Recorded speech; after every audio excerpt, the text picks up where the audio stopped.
네, 안녕하십니까. 이번 시간에는 정소의 기능에 대해서 말씀드리겠습니다. 우리가 보통 고환이라고 그러는 정소의 기능입니다. 정소에 보면 정세관이라고 그러는 관이 있습니다.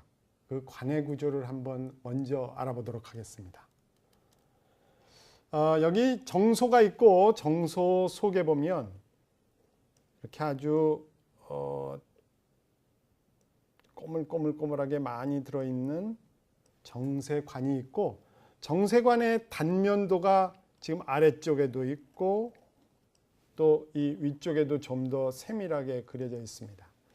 이 정세관이라는 것이 여러 개가 지금 단면에서 보여지고 있는데, 그 중에 한 단면을 또 일부를 띄어서 확대해 가지고 아래쪽에다가 딱 보여드리고 있습니다. 다시 말하면 지금 이 정세관에서 조금 이따 자세히 말씀드리겠지만 여기 정자가 만들어지고, 이 만들어진 정자가 이 정세관을 타고 이 조그마한 관들을 다 합해서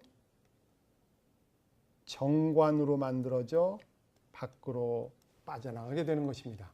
다시 말하면 정세관에서 정자가 만들어지고, 만들어진 그 정자들이 정세관 모두 모여져 한꺼번에 정관으로 모여 이렇게 밖으로 빠져나가게 된다는 것이죠.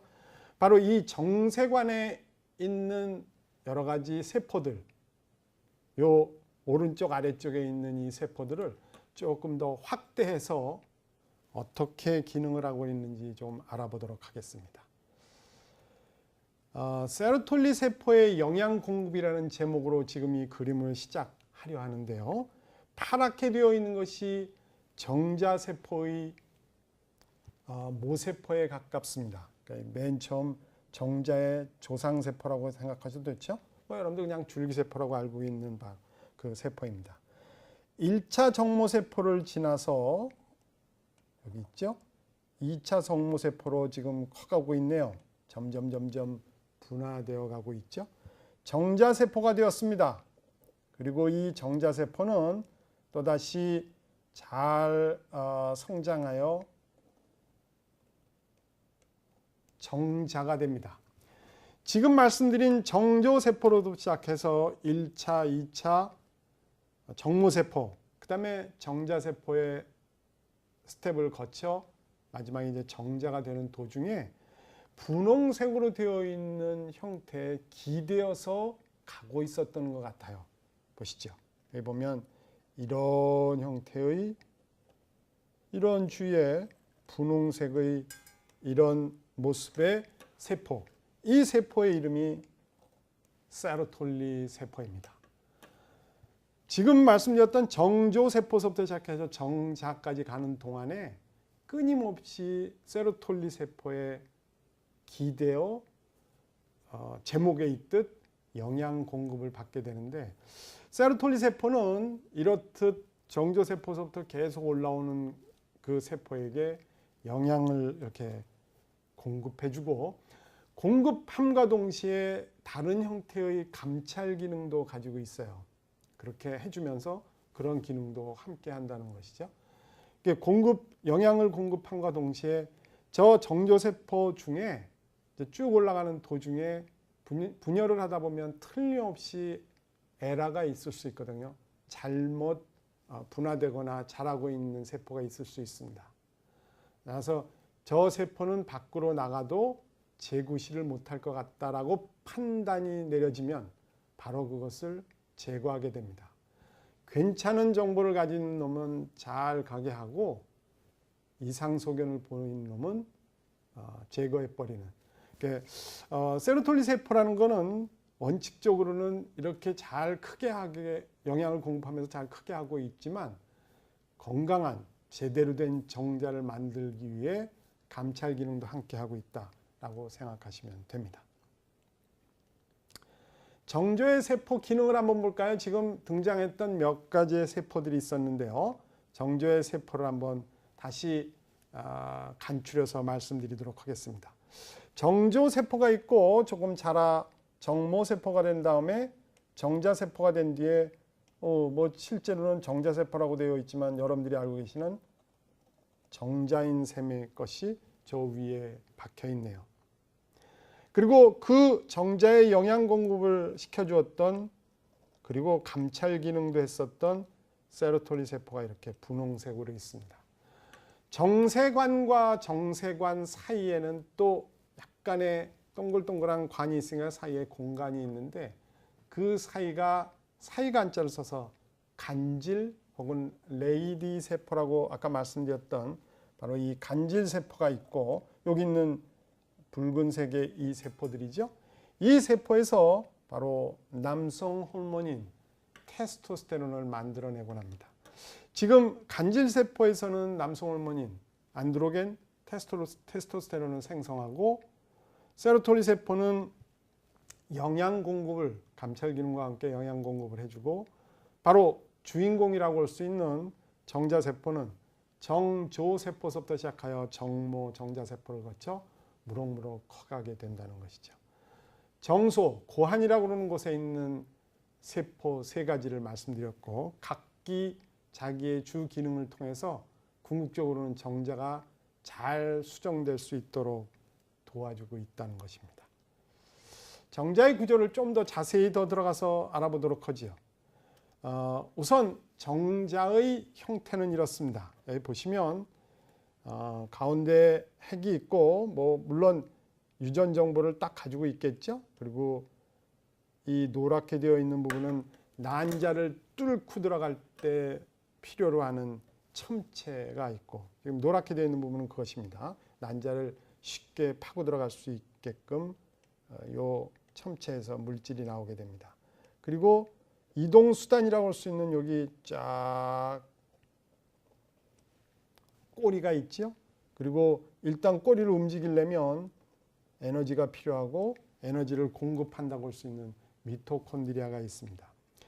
머리 중편 꼬리가 있는데, 실제로는 이 머리에 있는 핵, 그 속에 있는 유전 정보가 꼬리와 함께 이 정자가 가지고 있는 거의 유일한 내용물입니다.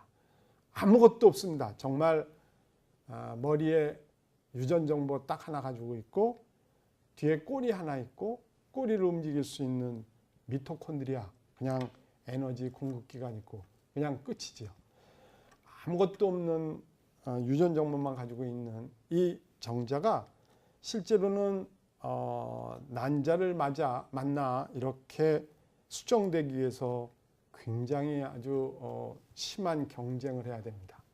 어마어마하게 많은 정자 중에 하나만 선택되어 저 난자로 진입하게 되죠. 수정을 하게 됩니다. 그중에 그 어마어마한 경쟁을 들어간 이 정자의 경우에는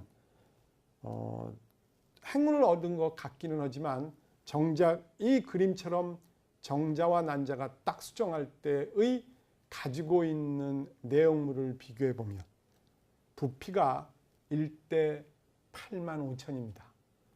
아까 말씀드렸던 대로 정자는 정말 가진 것 쥐뿔도 없습니다. 딱 머리 부분에 유전 정보 하나에 그냥 쬐끄만 꼬리 하나, 이걸로 끝이죠.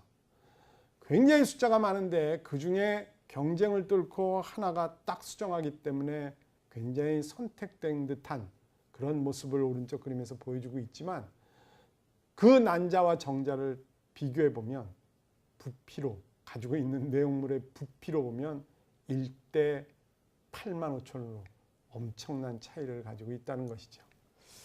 지금 이 가지고 있는 1대 8만의 비교라는 것은 가진 자와 가지지 못한 자의 어마어마한 차이, 정말 극단적인 두 개의 비교가 될 것 같은데, 가진 자 8만 5천, 가지지 못한 자 1, 이 정도로 아주 차이가 엄청난 것 같습니다. 따라서 저 정자는 잘 보여야 됩니다. 다시 말하면 저 난자에게 잘 보이지 않으면 선택받기가 어렵다. 아까 뭐 대수가 굉장히 높다고도 말씀드렸는데, 수컷은 암컷에게 잘 보여야 1대 8만 5천을 극복할 수 있습니다. 따라서 모든 수컷은, 동물 중에 모든 수컷은 암컷보다 미모가 뛰어납니다. 한번 볼까요? 꿩은 화려한 깃털을 가지고 있죠. 암컷 꽁 뭐라고 그러죠? 까투리라고 한다. 정말 색깔로 보면 몸이 건조한 수컷의 경우에는 알록달록 너무 멋있는 여러 가지의 색깔과 모양을 가지고 있죠. 지금 저렇게 화려한 깃털을 가지고 있다는 것은 공작도 거의 비슷하지만 포식자에게 쉽게 발견될 수가 있어 정말 위험한 선택입니다. 그러나 그렇게 포식자에게 잡힐 가능성이 있더라도 암컷에게 선택받지 못하면 존재의 의미가 없나 봐요.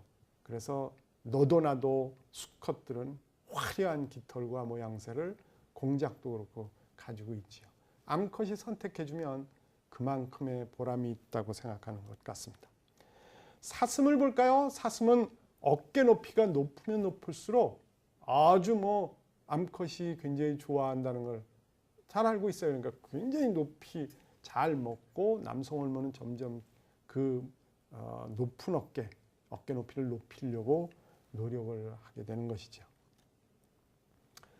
참새를 볼까요? 참새는 가슴 털 넓이, 여기 참새에 보면 이렇게 마른 목걸로 하얀색의 털이 있는데 이 가슴 털의 넓이가 넓으면 넓을수록 남성 호르몬이 많은 것입니다. 다시 말하면 남성 호르몬이 많이 나오는 친구는 이 가슴 털의 넓이가 넓은가 봐요.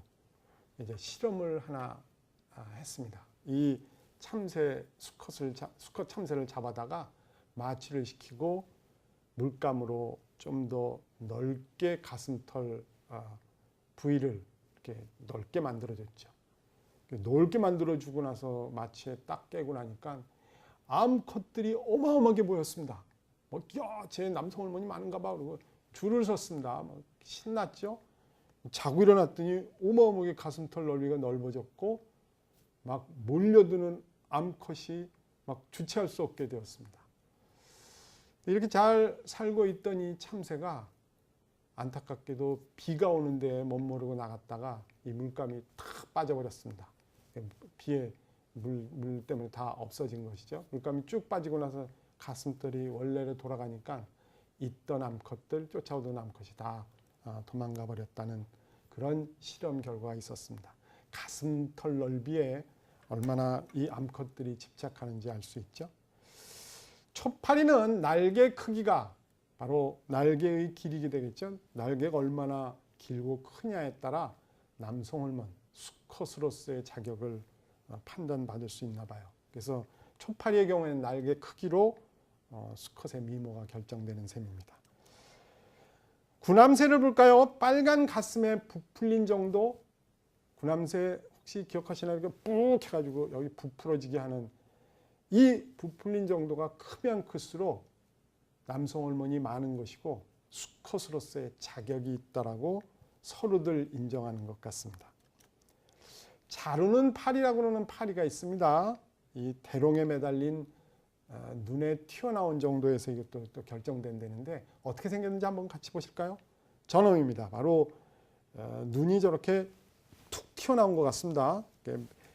대롱에 매달린 눈의 튀어나온 정도가 좀 더 많이 튀어나오면 튀어나올수록 남성 호르몬이 많은 것 같습니다. 하여튼 적어도 튀어나온 거를 서로 재보고 더 많이 튀어나왔으면 그쪽이 더 우세한 걸로 이렇게 판단되는 것 같습니다. 적은 부피, 정말 정자는 가진 게 하나도 없는, 그에 비해서 수정된 뒤에 그 수정란이 무럭무럭 클 수 있게끔 여러 가지의 영양분을 포함한 소기관을 가지고 있는 난자의 경우에는 아름다운 수컷을 선택할 수 있는 권리가 있다고 생각합니다. 난자를 가진 자는 바로 그런 권리가 있다고 생각하고 알아서 수컷들은 이렇게 자연 상태에서 미모를 발휘하려고 노력하고 있었던 것이죠. 정자 생성의 영향인자 중에 남성 호르몬과 온도 두 가지를 설명드리도록 하겠습니다. 정자 생성의 촉진인자입니다. 여러 가지가 정자 생성에 간섭을 하게 되는데 촉진인자 몇 가지를 알아보도록 하지요. 지금 여기 있는 정자가 실제로는 테스토스테론, 아까 어디서 나왔었는지 기억하시나요? 정세관과 정세관 사이에 있는 바로 간질세포, 레이디히 세포라고 그랬던 간질세포에서 테스토스테론이 나왔죠. 그 나온 테스토스테론이 정자 생성을 촉진시켜 줍니다. 그 촉진시켜 준 바로 그 결과물로 이런 건강한 정자들이 생성되겠죠. 두 번째는 저온입니다. 섭씨 35도 정도 되는 그 정도의 온도에서 정자의 생성이 최고조에 이른답니다. 이게 왜 결과인지 원인인지 모르겠습니다만 남성의 고환은 지금 밖으로 노출되어 있죠. 고환이 노출되어 있는 이유가 바로 저온 섭씨 35도에서 그 정자 생성이 최고조에 이르기 때문인데 엄마의 뱃속에 있을 때 남자아이가 자기의 고환을 복강 속에 가지고 있습니다. 그러다가 분만 근접하게 되면 나올 때가 되게 되면 점점 이놈의 고환이 아래로 내려오게 됩니다. 내려와서 분만 시에는 대부분 이제 탁 내려와 아래쪽에 존재하게 되죠. 안타깝게도 유전적으로 약간의 이상이 있어서 선천적으로 조금 이상이 있어서 이 고환이 미처 내려오지 못하고 복강세에 있는 상태로 분만되는 경우도 있어요. 그리고 한참 커서도 그 고환이 내려오지 못하고 하나만 내려오거나 둘 다 내려오지 못하는 그런 상황인 아이들이 있곤 하지요.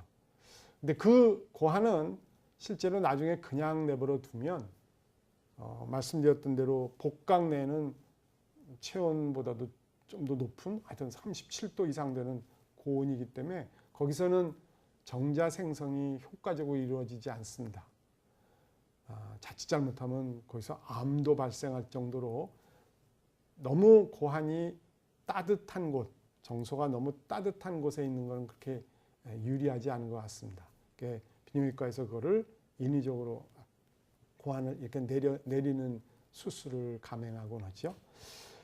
실제로 35도씨에서 저렇게 최고조에 이르기 때문에 지금 아래로 내려와 고환이 존재하는 것인데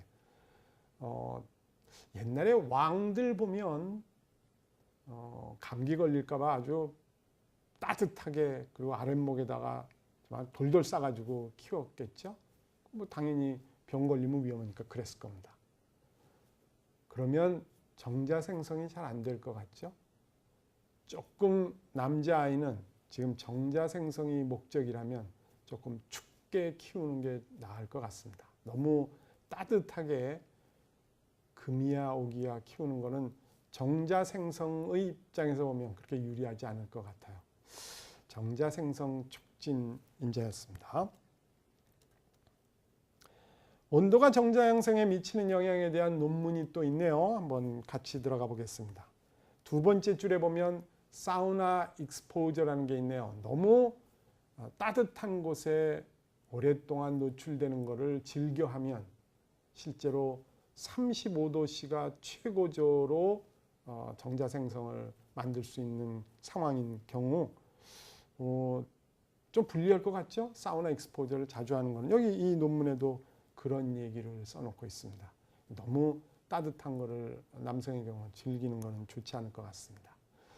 우리가 가지고 있는 많은 내장 장기 중에 정소, 고환도 사실은 내장 장기인데 이렇게 바깥쪽으로 노출되어 있는 것은 없습니다. 고환을 빼면 없습니다. 이렇게 밖으로 딱 노출되어 있기 때문에 내장 장기가 아래로 내려와 밖으로 노출되어 있어서 상당히 위험한 상황입니다. 따라서 이 위험한 상황을 그래도 온도는 낮아야 되니까 아래로 내려와 있는 것 같은데 이 고환을 보호하기 위해서 통각신경을 어마어마하게 분포시켰습니다. 고환에 이렇게 주위에 분포되어 있는 통각신경의 밀집도는 어마어마합니다. 다시 말하면 자칫 잘못해서 충격을 가하면 무지하게 아프다는 것이죠. 그렇게 통각신경을 많이 장착해 놓으면 그냥 거기 충격이 갈까봐 혹시 고환이 다칠까봐 항상 긴장하게 되죠. 축구에서 프리킥을 찰 때 보면 모든 선수들이 자기의 고환을 가리고 있죠. 얼굴을 가리고 있는 사람은 없습니다. 가슴을 가리고 있는 사람도 없죠. 고환이 가장 아플 뿐만 아니라 충격을 가하면 손상될 가능성이 높아서 그렇습니다. 남성의 2차 성징에 대해서 말씀드리겠습니다. 정소의 성장은 대충 요즘에는 하도 발육이 좋아서 이 나이가 점점 아래로 내려가긴 하지만 10살에서 14살 사이에 호르몬자가 오른쪽에 있는 것들 FSH라고 그러는 건 아까 배우셨던 호르몬 중에 난포 자극 호르몬을 얘기합니다. 정소의 성장에 관여하는 호르몬이었습니다. 음모도 테스토스테론 남성 호르몬에 의해서 결정되죠. 간질세포, 레이디 세포에서 나오는 호르몬이었습니다. 신체 성장도 남성 호르몬과 성장 호르몬에 의해서 이루어지고 있는데 음경 성장도 남성 호르몬이 주도하겠죠. 안면과 겨드랑이 털 그리고 외분비 땀샘이나 여드름도 오른쪽에 말씀드렸던 테스토스테론 남성 호르몬이 가지고 있는 위력이 대단한 것 같죠. 거의 모든 남성의 2차 성징은 남성 호르몬인 테스토스테론이 주도하고 있다는 것 기억하시기 바랍니다. 오늘 여기까지입니다. 감사합니다.